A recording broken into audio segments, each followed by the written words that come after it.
Sa Pampanga, nabisto po ang online kalaswaan sa isang bahay kung saan ang suspect sariling pamangkin umano ang kinakasangkapan. Kung paano sila natunton, tinutukan ni John Consulta, exclusive.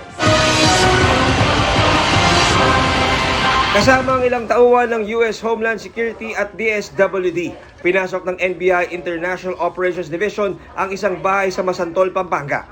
Doon naaktuhan habang nagkasagawa ng online kalaswaan ang target ng operasyon na kinakasangkapan pa ang kanyang menor de edad na pamangkin sa krimen.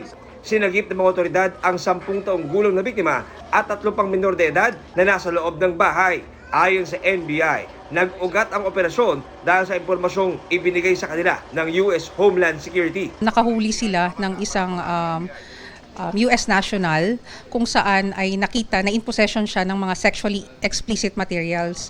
At nakita nga na ang source at origin ng mga ilan sa mga materials na ito ay nagmula sa Pilipinas. Lumalabas ng ilang malalaswang litrato at video ay pinapadala ng suspect. Ginagamit niya ang kanyang 10-year-old na pamangkin sa isang live online na show.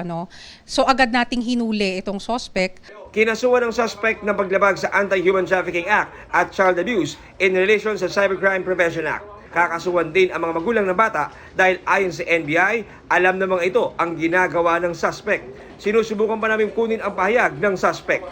Paalala naman ng NBI, Kapag may mga senyales ng pang-aabuso or mga inappropriate na mga pinapagawa sa kanila, ay huwag matatakot at mahihiya na lumapit sa mga magulang or sa mga persons in authority katulad ng kanilang mga teacher or mga opisyales ng barangay.